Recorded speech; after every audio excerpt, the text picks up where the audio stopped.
मेरा नाम राहुल अब्राहम है। मेरा जन्म एक साधारण से परिवार में हुआ। मेरे पिताजी एक मिशन स्कूल में उप अध्यापक थे और मेरी माँ एक बहुत ही साधारण औरत थी। मेरा जन्म हरियाणा के एक जिले सोनीपत में हुआ था। मेरे जन्म से पहले मेरी 3 बहनें थीं। मेरी माँ हमेशा कहती थी, अगर मेरा एक बेटा होता तो प्रभु उसे मैं आपकी सेवा के लिए समर्पित कर दूंगी। और परमेश्वर ने उनकी प्रार्थना को सुना और मुझे उनको एक बेटे के रूप में दे दिया। जैसे जैसे मैं शारीरिक रूप में बढ़ रहा था और जान पा रहा था इस संसार को, मेरी 8 वर्ष की आयु में मेरे पास कुछ लोग आकर प्रार्थना करवाते थे और उन्हें परमेश्वर उनके विश्वास के अनुसार उत्तर देते। जब मैंने अपनी 12वीं कक्षा पास की तो मेरे पास जीवन में आगे क्या करना है कोई आशा नहीं थी कि मैं अब क्या करूं। अचानक एक प्रभु का दास हमारे घर आए और कहा, बेटा अब तुम क्या करोगे? मैंने मुस्कुराकर कहा, मैं फिल्मों में काम करूंगा। उन्होंने कहा, बेटा राहुल, संसार में सब लोग संसार में प्रसिद्ध होने के लिए कुछ न कुछ कर रहे हैं, पर जीवित परमेश्वर की सेवा छोड़कर और कोई जीवन में काम नहीं है। और उन्होंने मुझे प्रभु का जीवित वचन दिया, तुमने मुझे नहीं चुना पर मैंने तुम्हें चुना है। यूहन्ना 15:16। और वो वचन मेरे अंदर समा गया और मैं बाइबल अध्ययन करने देहरादून चला गया। जब मैं वहाँ बाइबल अध्ययन कर रहा था और मेरे पीछे से शैतान मेरे घर पर अपना अधिकार कर रहा था, मेरे पिता जिस स्कूल में उप अध्यापक थे उन्हीं के स्कूल के विद्यार्थी ने आत्महत्या कर ली और मेरे पिता के नाम पर पत्र लिख दिया कि मेरी मृत्यु का दोषी उप अध्यापक हैं। और उस घटना से हमारा सारा परिवार हिल गया और सब अस्त व्यस्त हो गया।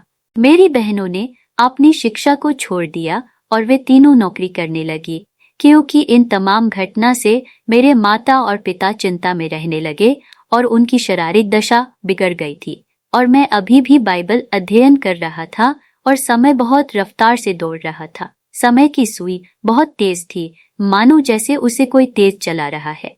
और मेरी बड़ी बहन का विवाह हो गया और फिर दूसरी का विवाह और तीसरी का भी विवाह हो गया।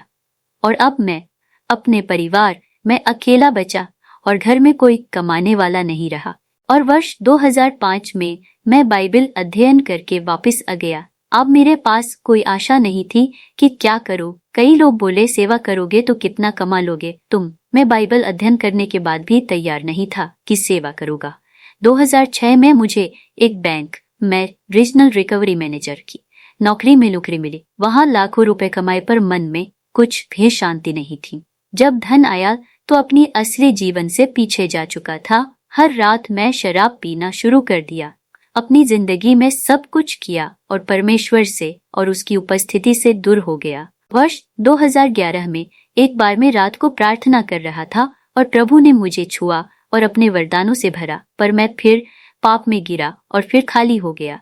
और एक बार मुझे किसी व्यक्ति के लिए प्रार्थना करना था पर मैं खाली था। मैंने फिर से अपने आप को परमेश्वर के कदमों पर अपने को झुकाया और माफी मांगी। परमेश्वर मुझे माफ कर, अपने लहू से मुझे धो और अपने करीब आने दे प्रभु। 29 नवंबर 2012 रात 12 बजे मुझे एक दर्शन दिया और मुझे बहुत बड़ी भीड़ दिखाई और कहा, तू इनके बीच में जाएगा। और उनके बीच में अंधे लंगड़े थे।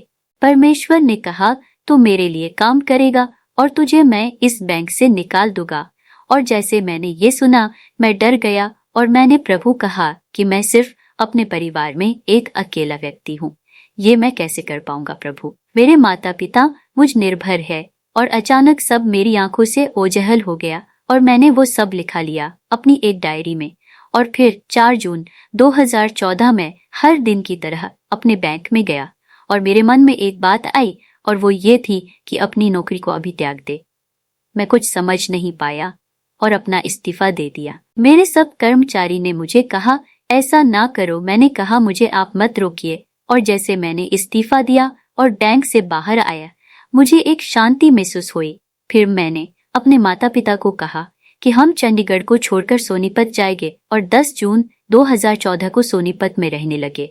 वहां जाकर कुछ दिन अच्छे बीते पर घर की जरूरत और भोजन के लिए चिंता होनी शुरू हो गई। अब माता पिता कहने लगे कि नौकरी कर। मैं फिर नौकरी की तलाश में जुट गया पर मुझे कहीं पर नौकरी नहीं मिली। वो सब कहते, श्रीमान आपका अनुभव बहुत ही ज्यादा है। हम आपको यहाँ नहीं रख सकते। आपको तो उच्च दर्जे पर काम मिल जाएगा। आज आप यहाँ काम नहीं कर सकते। फिर एक आखिरी उम्मीद से एक फैक्ट्री में गया कि शायद यहाँ कोई सिक्योरिटी गार्ड का काम मिल जाए।